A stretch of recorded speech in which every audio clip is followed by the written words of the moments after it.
Hello, Happy New Year.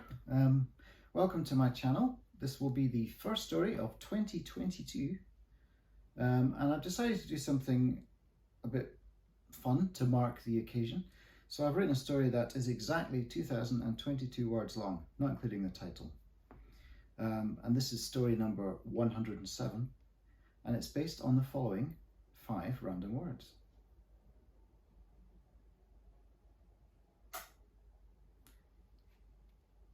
Okay, and this tale is called Entropy Always Wins. Nice and cheerful.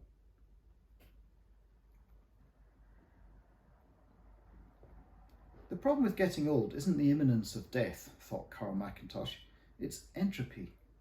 If death was a switch that once flicked deactivated a fully functional healthy person, we wouldn't fear it so much.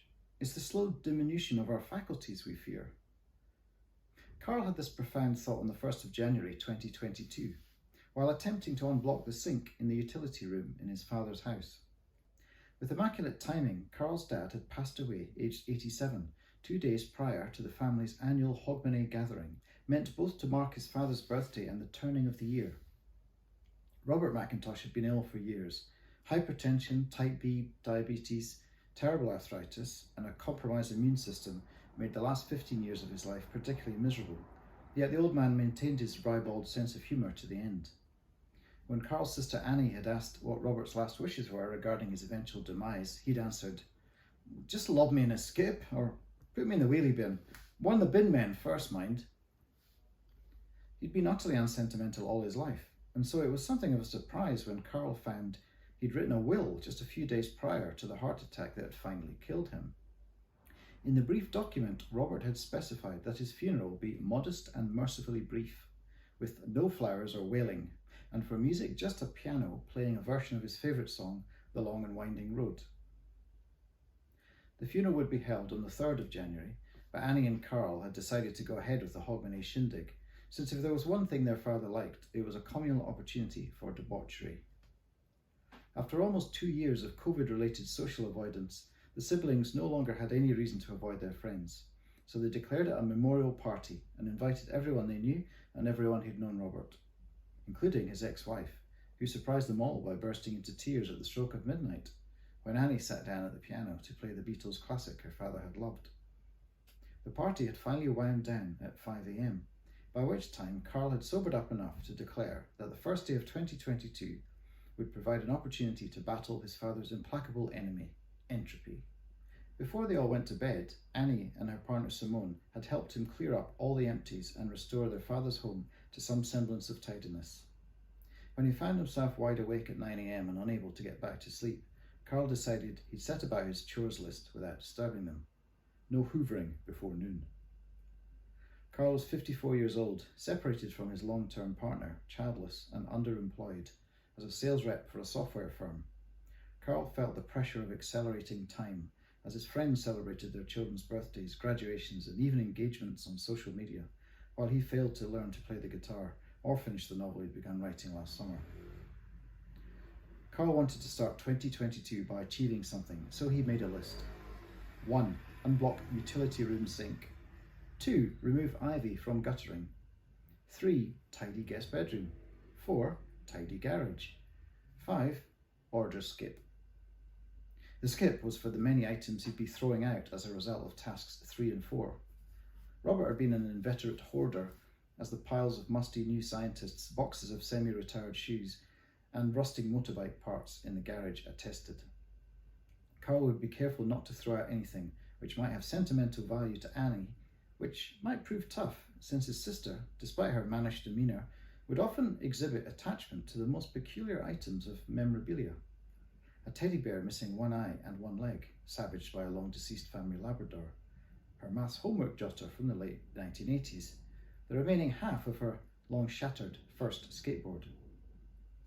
All these items Karl would inevitably have to put to one side, in a pile he would mentally christen pointless keepsakes. Karl did not share his sister's sentimental streak.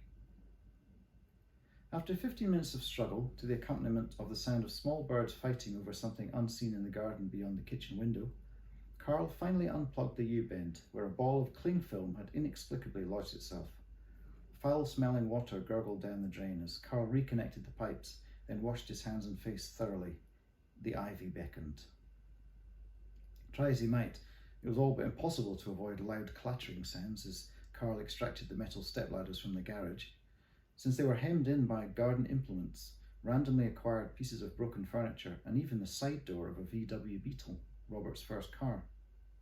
Fortunately, there were no stirrings from the bedroom directly over the garage. Carl managed to prop the ladders up in the passage alongside the bungalow, then placed the long-handled clippers, shears, and a saw up on the roof before climbing up himself. The slope on the roof was fairly slight. No loft conversion would ever be possible in this minimalist 1960s starter home. At least, this lack of architectural ambition meant that leaning over the eaves with a pair of shears in both hands shouldn't prove fatal, even with the beginnings of a splitting headache. Even so, Carl quickly began to regret ordering his list with the most physically challenging tasks on top. The ivy was tenacious. It had to be removed because its thick, twisted vines had worked their way under the roof tiles and were prizing these and the plastic guttering loose. The downpipe at the front of the house had already sprung a leak, which meant that when it rained, you had to dodge under a miniature waterfall to get to the front door. Carl lay on his belly on the roof, his toes tucked over the apex, allowing him to dangle over the edge and attack the thick ivy stem from which its exploratory fronds branched. Carl first cut away at some of the smaller limbs, then took the rusty saw to the trunk. It had grown as thick as his wrist over the 48 years Robert and Maggie had lived at number 11. Despite an icy winter wind whipping over the rooftop, Carl soon began to sweat under his t-shirt and jumper, a Christmas present from Dad, which he realised he should probably not have worn to do the chores. Carl heard a crack as the top half of the ivy separated from the trunk and toppled into the front garden below. Now all he had to do was pull the long creepers out from under the eaves and fix that broken drain pipe. Carl felt an odd swell of pride and then a welling of sad disappointment. His father would never see him accomplish in half an hour what Robert had neglected to attempt in over 20 years. Failing to find purpose in life was something that Carl had inherited from his father. Robert had been a quantity surveyor who'd settled for that role after he'd flunked his architecture degree. Robert had started and abandoned at least a dozen side ventures during his working life, including making his own ice cream, starting a magazine for model plane enthusiasts, and buying and selling antique sports equipment. His enthusiasms, initially fervent in nature, inevitably drifted and faded over time. Which is not to say that one project, the raising of his 2 children, wasn't something that Robert threw himself into with gusto. In fact, he'd been a great father, always quick to join his children in various crazy schemes. They made bridges over streams with planks from a building site, or constructed a water slide with plastic sheeting, hosepipes, and the dramatic slope of the back garden. Maggie had always been much more risk-averse than her husband, worrying about skinned knees, wasp stings, and twisted ankles.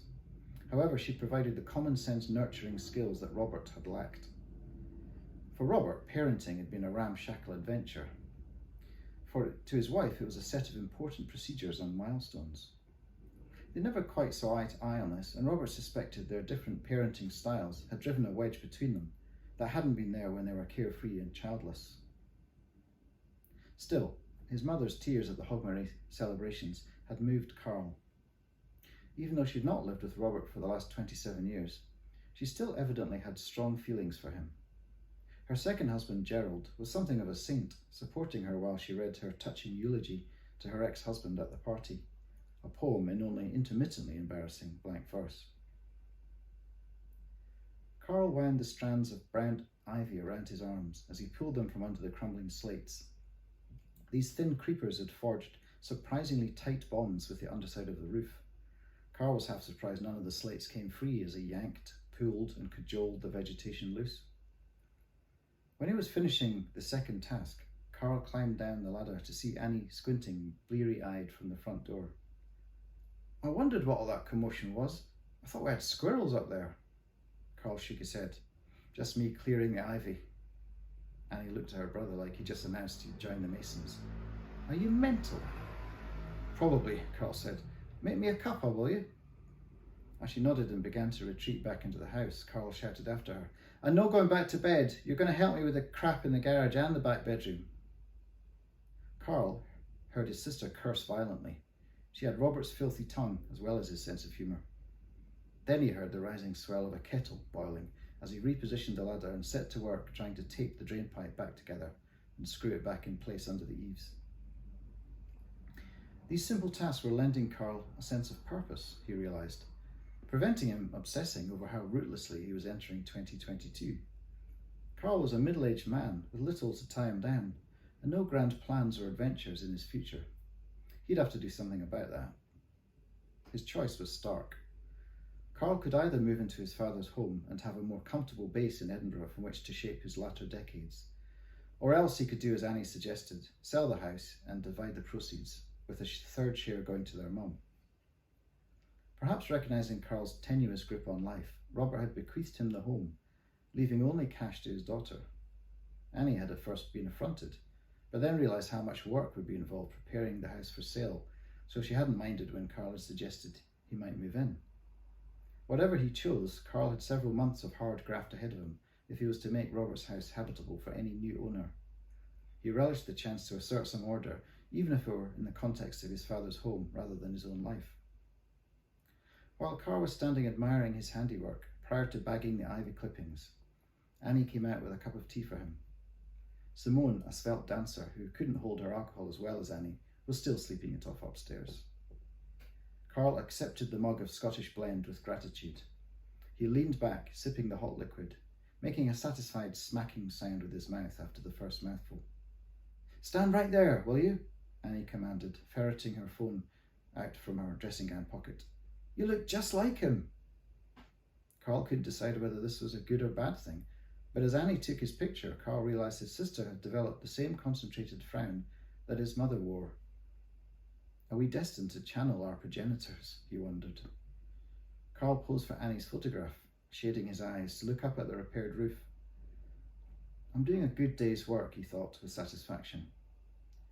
Perhaps 2022 would provide more than regrets and missed opportunities, after all.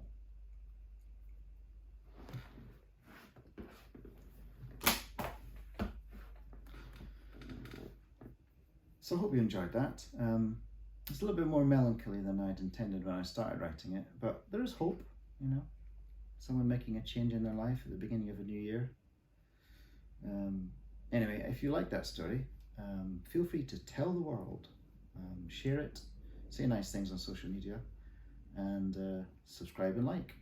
And I will see you again very soon. Happy New Year.